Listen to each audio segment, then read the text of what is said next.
Let's mike news wrap. Let's mike news wrap में अब सुनते हैं दिन भर की अहम खबरें सिर्फ 10 मिनट में। सबसे पहले सुर्खियां। भारतीय आसमान में बढ़ेगी प्रतिस्पर्धा, 3 कंपनियों को एविएशन लाइसेंस। सेना में सोशल मीडिया के इस्तेमाल की नई पॉलिसी, इंस्टाग्राम का उपयोग केवल देखने और निगरानी के लिए। और देश भर में क्रिसमस की धूम, विशेष प्रार्थनाएं और कैरोल, नया साल मनाने उमड़े सैलानी। अब खबरें विस्तार से। केंद्र सरकार ने एविएशन सेक्टर में प्रतिस्पर्धा बढ़ाने के लिए बड़ा फैसला किया है। नागरिक उड्डयन मंत्रालय ने 3 नई एयरलाइंस शंख एयर, अल हिंद एयर और फ्लाई एक्सप्रेस को नो ऑब्जेक्शन सर्टिफिकेट यानी एनओसी जारी किया है। सरकार का मकसद बड़ी एयरलाइनों पर निर्भरता कम करना और यात्रियों को ज्यादा विकल्प देना है।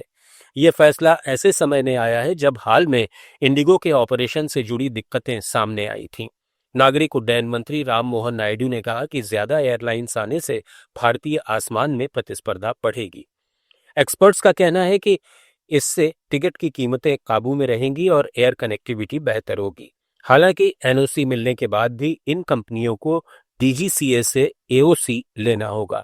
इसके बाद ही फ्लीट, पायलट स्टाफ और रूट नेटवर्क तैयार करना बड़ी चुनौती होगी। कर्नाटक के चित्रदुर्ग जिले में हरियूर के पास राष्ट्रीय राजमार्ग 48 पर आज सुबह एक निजी लग्जरी स्लीपर बस और कंटेनर ट्रक की टक्कर में कम से कम 12 लोगों की बस में जलने से मौत हो गई, जबकि कई झुलस गए। बेंगलुरु से गोकर्ण जा रही बस में 32 यात्री सवार थे। बेकाबू ट्रक ने मीडियन पार करके सामने से टक्कर मार दी। टक्कर के झटके से बस में आग लग गई। बस चालक और क्लीनर बच निकले, लेकिन चालक की भी मौत हो गई।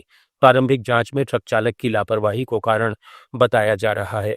मुख्यमंत्री सिद्धारमैया ने मृतकों के परिजनों को 5-5 लाख रुपए और घायलों को 50-50 हजार रुपए की अनुग्रह राशि देने की घोषणा की है। प्रधानमंत्री नरेंद्र मोदी ने भी मृतकों के परिजनों को 2-2 लाख और घायलों को 50-50 हजार रुपए की तत्काल सहायता दी है। उधर तमिलनाडु के कडलूर जिले में तिरुचि चेन्नई राष्ट्रीय राजमार्ग पर एझुतूर के पास एक भयानक सड़क दुर्घटना में 9 लोगों की मौत हो गई और कई घायल हो गए।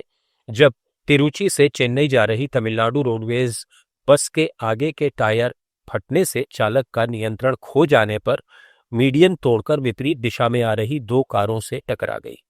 मारे गए सभी 9 लोग दोनों कारों में सवार थे, जिनमें 4 महिलाएं और बच्चे शामिल थे। घायलों को अस्पताल में भर्ती कराया गया है और उनकी हालत गंभीर बताई जा रही है। इस हादसे से राजमार्ग पर कई घंटे तक यातायात बाधित रहा। मुख्यमंत्री एम.के. स्टालिन ने मृतकों के परिजनों को 3-3 लाख रुपए और गंभीर घायलों को 1-1 लाख रुपए की सहायता की घोषणा की है। प्रधानमंत्री नरेंद्र मोदी ने आज उत्तर प्रदेश की राजधानी लखनऊ में बसंत कुंज योजना में बने राष्ट्र प्रेरणा स्थल का लोकार्पण किया।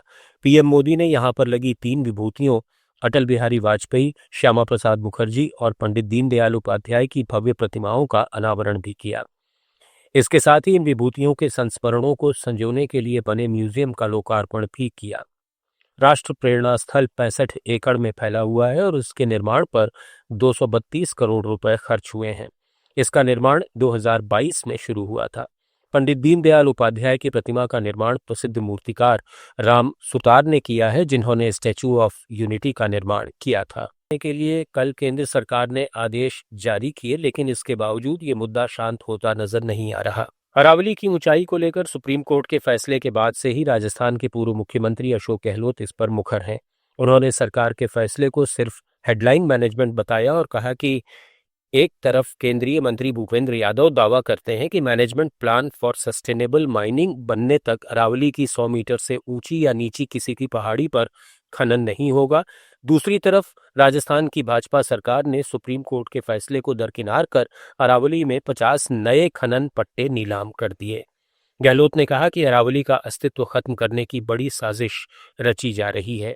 क्षेत्र में 50 माइंस की नीलामी हुई है 2 दिसंबर को। अभी आप सोच सकते हैं कि असत्य बोलने की भी सीमाएं होती है, गुमराह करने का भी एक पता नहीं उनके दिमाग में क्या है कि जनता गुमराह होने वाली नहीं है। ये बहुत बड़ा इश्यू बन चुका है। कभी केंद्र सरकार भी कहती है कि हम अरावली को छेड़छाड़ नहीं होने देंगे। स्पष्ट आदेश जारी होने चाहिए और सुप्रीम कोर्ट में वापिस जो है पहले फैसला हुआ है, जिस प्रकार से उन्होंने रिकमेंडेशन दी है भारत सरकार ने, जबकि इनके खुद के डिपार्टमेंट जो इम्पोर्टेंस रखते हैं और जो न्याय मित्र था सुप्रीम कोर्ट न्याय मित्र, उसने अपोज किया वहां पर, तब भी फैसला आ गया इस प्रकार का, जब कभी होता नहीं है। अभी उस न्याय मित्र ने इस्तीफा दे दिया, हमने पढ़ा है, कारण लिखा नहीं उसके अंदर। अब हम लिंक करते हैं कि शायद इसके कारण दिया होगा कि उसकी ब्रीफिंग को नहीं माना गया, उसको ब्रीफिंग। भारत ने बंगाल की खाड़ी में nuclear powered submarine INS Arighaat से K4 बैलिस्टिक मिसाइल का सफल परीक्षण किया। ये मिसाइल 3,500 किलोमीटर तक लक्ष्य पर हमला कर सकती है और विशाखापट्टनम तट के पास इसे लॉन्च किया गया। K4 मिसाइल को खासतौर से पनडुब्बी से लॉन्च करने के लिए डिजाइन किया गया है और ये 2 टन तक न्यूक्लियर वॉरहेड ले जाने में सक्षम है। लॉन्च के दौरान मिसाइल समुद्र की सतह से बाहर निकलती है और सीधे अपने लक्ष्य की ओर बढ़ती है। इस टेस्ट के साथ भारत की समुद्र आधारित परमाणु क्षमता मजबूत हुई है। अब भारत के पास जमीन, हवा और समुद्र तीनों माध्यमों से परमाणु हथियार लॉन्च करने की पूरी क्षमता है। K4 मिसाइल भारत की न्यूक्लियर ट्रायड का अहम हिस्सा है और संभावित दुश्मनों पर मनोवैज्ञानिक दबाव बढ़ाती है।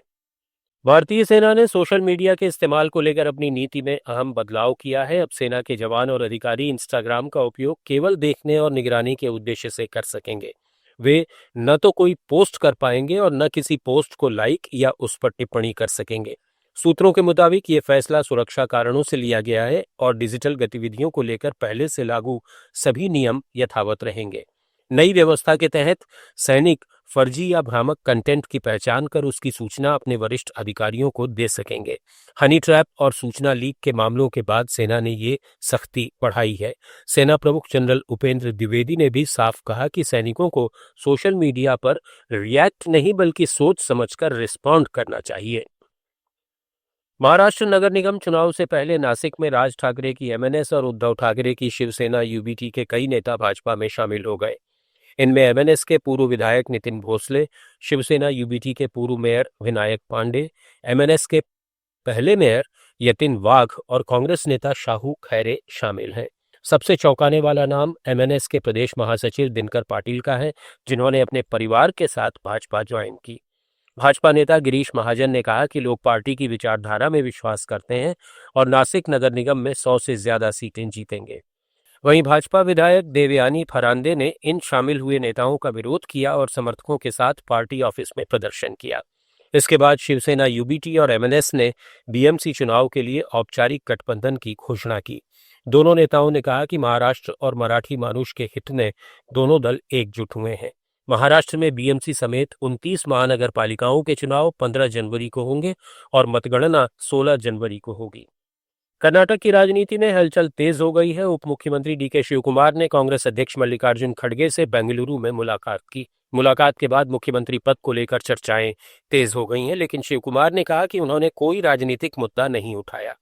उन्होंने बताया कि चर्चा का केंद्र सरकार की नई योजना और मनरेगा को लेकर थी। शिवकुमार ने साफ किया कि वे और मुख्यमंत्री सिद्धारमैया हाईकमान के फैसले का सम्मान करेंगे। कांग्रेस में नेतृत्व परिवर्तन की अटकलें तेज हुई हैं, लेकिन हाईकमान ने इसे केवल स्थानीय भ्रम बताया है। शिवकुमार ने खुद को आजीवन पार्टी कार्यकर्ता बताया और कहा कि पद उनकी प्राथमिकता नहीं है। उन्होंने केंद्र की नई योजना को गरीबों और किसानों के खिलाफ बताया और संकेत दिए कि राज्य कांग्रेस मनरेगा की बहाली के लिए बड़ा आंदोलन करेगी। 27 दिसंबर को वर्किंग कमेटी में इस मुद्दे पर रणनीति तय होगी।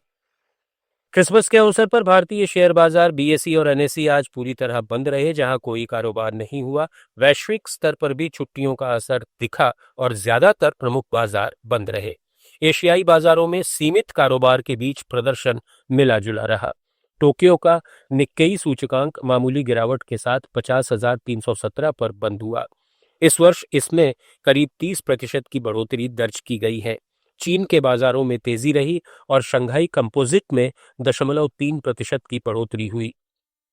हांगकांग का बाजार बंद रहा। थाईलैंड और इंडोनेशिया के बाजारों में गिरावट देखी गई। कम ट्रेडिंग वॉल्यूम के बावजूद निवेशकों का ध्यान अमेरिकी अर्थव्यवस्था और फेडरल रिजर्व की नीतियों पर बना हुआ है। न्यूज रैप में फिलहाल इतना ही। जुड़े रहिए लेट्स माइक के साथ।